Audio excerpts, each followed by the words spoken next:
Hello class, it is now 5 o'clock Mountain Standard Time and I am going to start the meeting and record the meeting, and if anyone joins in, that would be great.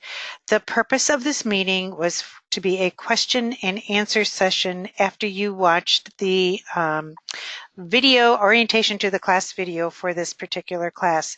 So I will not be going through the particulars of this class as you do already have that information.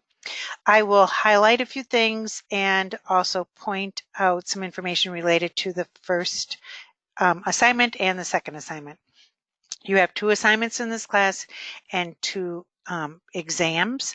And basically the reason we put these exams in is to prepare you for the NCLEX.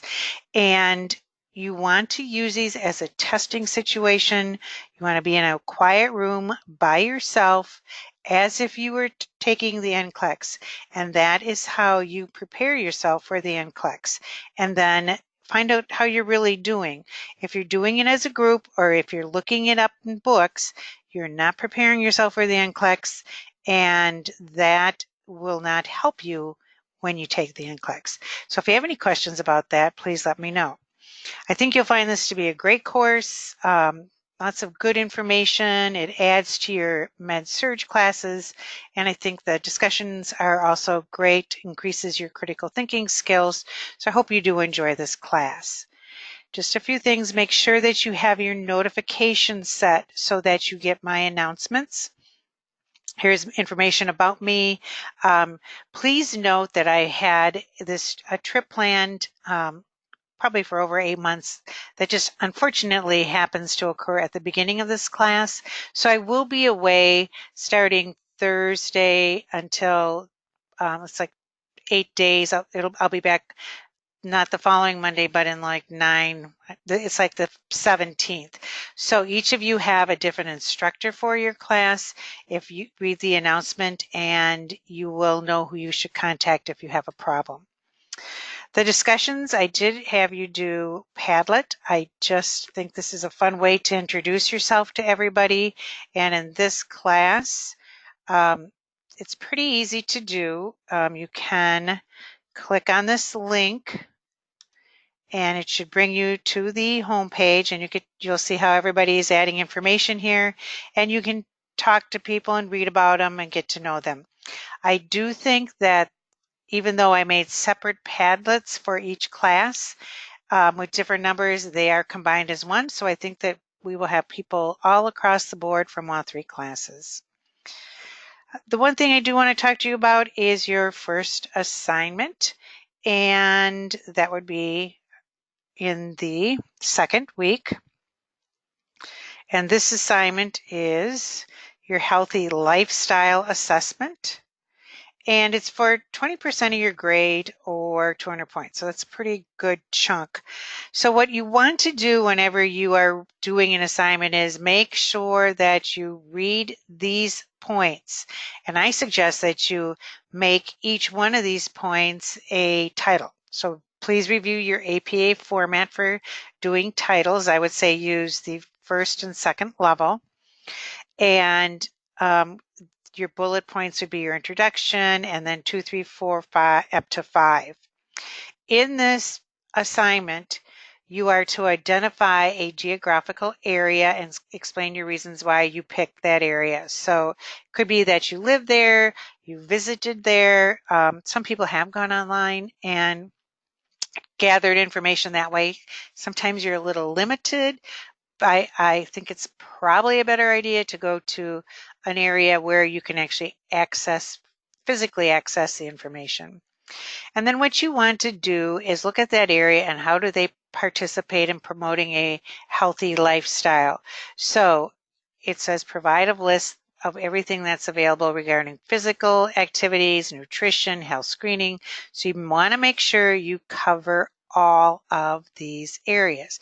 That's how you get your points. So physical activities could be health centers, could be community health centers, could be something you'd have to pay for.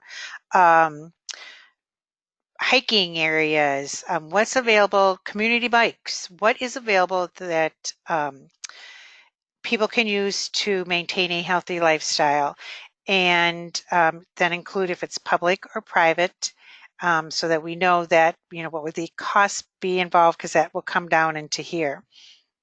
Nutrition, are there nutrition classes? If it's a senior citizen center, health screening, immunizations, all types of things that need to be answered and addressed in this area. And then after you've done that and looked at all those areas, can everybody get to them? Is there a cost that might be prohibitive to someone? What about accessibility? What about a park? Are they available for people with special needs? Some communities have parks that have wheelchair access. So think a bit about it like that. And then that takes it one step further for vulnerable populations. That ties into this. It kind of builds on, this is what we have, how available is it, and then what about vulnerable populations? And then if you think there's a barrier, include that in your discussion. And then in your summary, summarize what you found, and if there's any population that is limited in your specific geographical area. Sometimes it's good to keep the area small so that you are not overwhelmed with the information. You need to have 2 scholarly references within 5 years, and it needs to be in APA format. So if you're having a problem with that, please go back to the Pages tab and review that information there. The paper has to be a minimum of 3 full typewritten pages. So you'd have a title page, a reference page, and then a minimum of 3 to 5 pages, 3 being full pages, not 2.5, not 2 3/4, but 3 full pages. So when you're looking at how do you gather your points or how are you being graded, when you see what is listed as all the important pieces, just make sure that you are including everything that's listed in this criteria. So if you're missing 1 or 2, your grade would be further down in the rubric. So I usually like to print a rubric out and just make sure that I am covering each one of this information in this part. And again, follow your APA format. We do have now the 80-20 rule, and that means you may not have more than 20% in quotation marks, or you would lose points.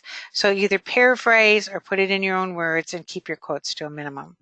So that basically is your first assignment. Then I will just speak very briefly about the assignment 4. And in assignment 4, what you're going to do is you're going to interview someone, and then you're going to compare your thought process compared to their thought process. So this is the health, illness, belief assessment. And here are the instructions and the rubric. This assignment is worth 225 points. That should say 225 points at 22.5 points. And what you're doing is you're interviewing someone who has a different background, a different cultural background, a different religious background, something that is different from you. Because if you don't do that, it really doesn't quite make sense. So you're going to identify that person, and then you compare it to your own personal information. And then you're going to look at the person's support, and then you're going to compare it to your own information. And I'll go through the what the paper actually looks like. It's a table, and you're going to fill out all these questions. And then, let me get rid of this. I hope I don't get rid of the website. Here we go. Then the tool looks like this. So again, it's what the patient says, what you believe, and then you're talking about how you think this will, how will you work with this patient if you have different beliefs, that type of thing. It's an instrument to explore how we we all have different values, beliefs, religious backgrounds, but as a nurse, how are we going to support this person or work with this person and that type of thing. So make sure that you do this in this part so that you do get all your points. If you have any questions about this assignment, please feel free to contact me. It's pretty much not a difficult assignment. It's more that if you don't fill in all the important pieces, your beliefs, their beliefs, and answer all these questions, that is how you get your points here. So make sure you're following this completely. And here is your rubric. So again, if you have any questions, please let me know. I can put up an example when it gets closer to that time so you can see what that would look like, so you have an idea. All right, if you have any questions, please let me know. Like I said, you will either have Dr. Hine, Dr. Navel, or Ann Wilkinson as your instructor for about 10 days. I wish you well, and they have access to getting a hold of me. So if they do have a question, they will contact me. Otherwise, welcome to this class, and I think you will find it a great 8 weeks.